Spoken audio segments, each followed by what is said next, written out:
ओम शांति। आज की मुरली डेट 11 अक्टूबर 2025। मुरली महावाक्य।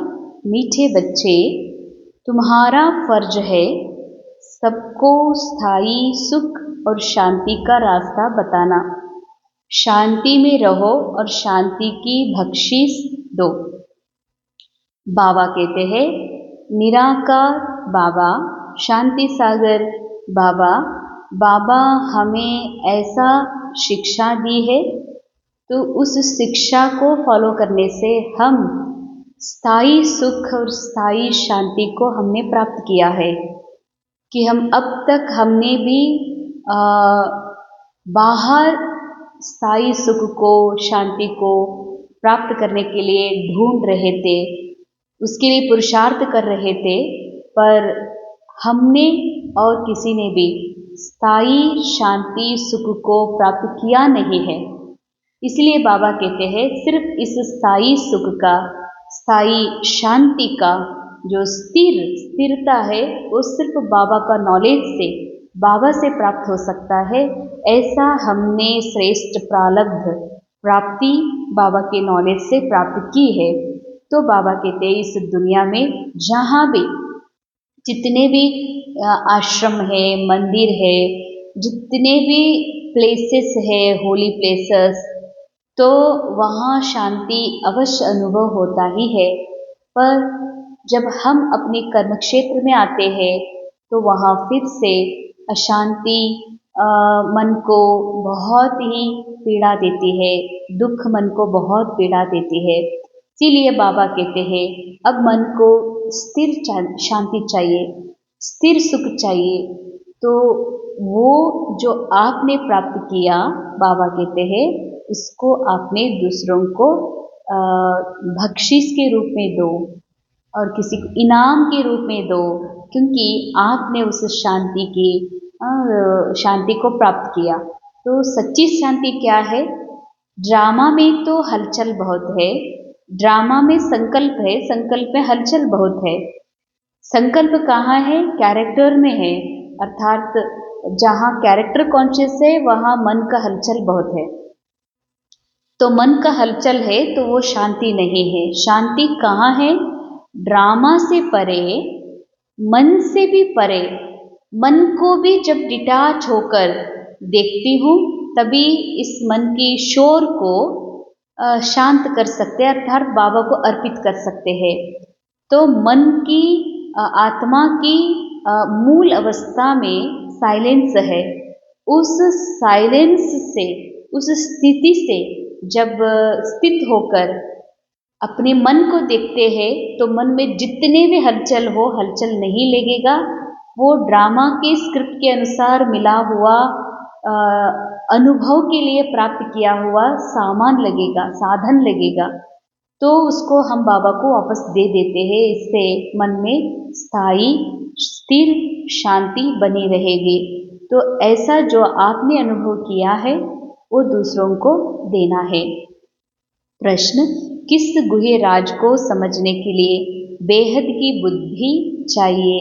बेहद की बुद्धि अर्थात ड्रामा से परे अपनी निराकारी मूल अवस्था, साइलेंस की स्टेज जो है, ये है दिव्य बुद्धि, बेहद की बुद्धि।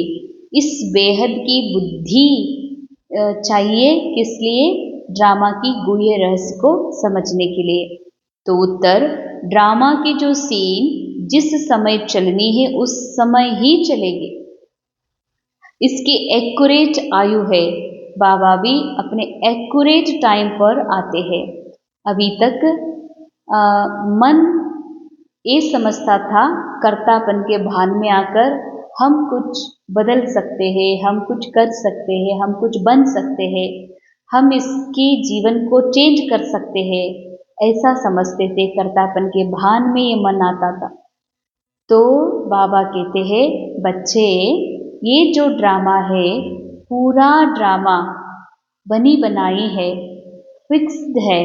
ड्रामा के स्क्रिप्ट के अनुसार जिस समय पर जो सीन घटित होनी है, जो डायलॉग जिसके द्वारा निकलनी है वही होगा, बहुत एक्यूरेट है। तो एक्यूरेट टाइम पर ही बाबा आएंगे। ऐसा नहीं कि हम भगवान को बहुत बुलाए इसीलिए भगवान आ जाएंगे, नहीं, भगवान भी इस ड्रामा में अपने ही समय पर आएंगे। तो ये मन सोचता था पहले कि ये कुछ ऐसा जिंदगी काटनी पड़ रही है, बहुत दुख हो रहा है, इसको हम बदली करेंगे, चेंज कर सकते हैं या अच्छे दिनों को हम ला सकते हैं। नहीं, जो ड्रामा के अंदर एक्सपीरियंस करना है आत्मा को, आत्मा एक्सपीरियंसर है, तो आत्मा को जिस समय पर जिस चीज की अनुभवी बनना है वो घटना घटित होगी होगी। हम कुछ भी चेंज नहीं कर सकते, पर इस बात को समझने के लिए विशाल बुद्धि की जरूरत है। विशाल बुद्धि अर्थात साइलेंस पावर, आत्मा की रियल मन से परे स्थिति, मन के विचारों से भी परे आत्मिक मूल अवस्था में स्थित होने से ही इस ड्रामा का गुह्य रहस्य को जान सकते हैं। इसमें एक सेकंड का भी फर्क नहीं पड़ सकता। बाबा को कब आना है, कैसे मुक्ति, जीवन मुक्ति देना है, आत्मा को कब कब कौन से युग में, समय में इसको पार्ट प्ले करना है, ये सब second by second accurate time पर चलता है। पूरे 5000 वर्ष के बाद बाबा आकर प्रवेश करते हैं। ये गुह्य राज समझने के लिए बेहद की बुद्धि चाहिए। बेहद की अर्थात आत्मा की मूल अवस्था, वो साइलेंस की स्थिति चाहिए। धारणा के लिए मुख्य सार, इस असुरी दुनिया में बहुत बहुत सहनशील बनकर रहना है। कोई गाली दे, दुख दे तो भी सहन करना है। बाबा की श्रीमत कभी छोड़नी नहीं है। बाबा की श्रीमत कभी छोड़नी नहीं, इसका मतलब है कि बाबा ने इस ड्रामा के लिए जो कहा है उसी स्मृति में रहो, अपने लिए जो कहा है उस याद में रहो। ये है श्रीमत को नहीं छोड़ना। तो सहन करना माना इस ड्रामा में कुछ भी हो सहन करो। सहन कैसे कर सकते कि बाबा कहते हैं ये ड्रामा बनी बनाई है, यहाँ कोई गाली दे रहा है या दुख दे रहा है, वो उस कैरेक्टर में हमको गाली भी दे रहा है, दुख भी दे रहा है, उसके लिए एक कैरेक्टर जो रिस्पॉन्स देगी वो देगी ड्रामा अनुसार। पर एक कैरेक्टर का काम है ना, उसका क्या आंसर देना है, चुप रहना है। पर मुझ आत्मा कैरेक्टर से मैं अलग हूँ, मेरा क्या है? तो बाबा कहते हैं मेरा काम है सहन करना। कैसे सहन करना?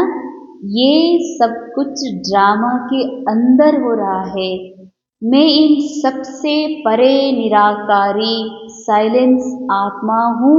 इस सत्य को याद करके उस साइलेंस में रहना ही सहन करना है। तो बाबा कहते हैं सहन करना, इसीलिए श्रीमत को कभी नहीं छोड़नी है। सेकेंड पॉइंट, डायरेक्ट बाबा ने पावन बनने का फरमान किया है, इसीलिए कभी भी पतित नहीं बनना। कभी कोई पाप हो तो छिपाना नहीं है। तो बाबा कहते हैं डायरेक्ट शिव बाबा ने ही हमको आज्ञा दी है इस जन्म में पावन बनना है। पावन बनने का अर्थ है कैरेक्टर से, रोल से अपने को डिटैच करना, अपनी मूल आत्मिक अवस्था में अपनी परम पवित्रता की सत्य स्वरूप में स्थित रहना।